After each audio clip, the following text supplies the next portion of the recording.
15 minute হয়ে গেছে guys, let's unboxing. এই গ্লোর জন্য তত খাটনি, দেখ সুন্দর গ্লো করছে। অ্যান্ড এটাতে অনেকটা সিরাম রয়েছে এখনো, বাট এটা এখন টাটা হয়ে যাবে। টাটা। পুরো ময়শ্চারাইজ হয়ে গেছে আমার স্কিন। সাথে আজকে সকাল সকাল মা খাবার বানিয়েছে সবার জন্য। মা বানিয়েছে ছোলা ছোলা ছোলা ভর্তা, ছোলা সেদ্ধ না সেদ্ধ করে ভাজা ভাজা, ছোলা ফ্রাই। হ্যাঁ ছোলা ফ্রাই। কেমন লাগছে রে অঙ্কিতা? ভালো, কিন্তু একটু ঝাল। ওর তো সব কিছুতে ঝাল লাগে। ঝাল? ওর মিষ্টিতেও ঝাল লাগে। না হ্যাঁ লঙ্কা আছে। ছোলা কেমন লাগছে তুমি বলো? খুব সুন্দর লাগলো। ঝাল নেই। তোমার কেমন লাগছে? আমি তো কাঁচা লঙ্কা খাচ্ছি। তোমার কেমন লাগছে? আমার ছোলা কেমন লাগে তুমি ভালো করে বিশাল টেস্টি লাগছে, আমার তো দারুণ লাগছে।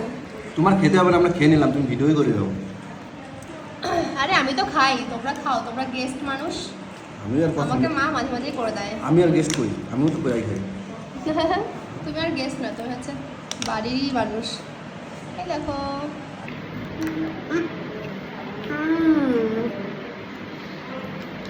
দারুণ টেস্টি। গাড়িওয়ালা ফোন করেছে, গাড়িওয়ালা চলে এসেছে। গাড়ি চলে এসছে?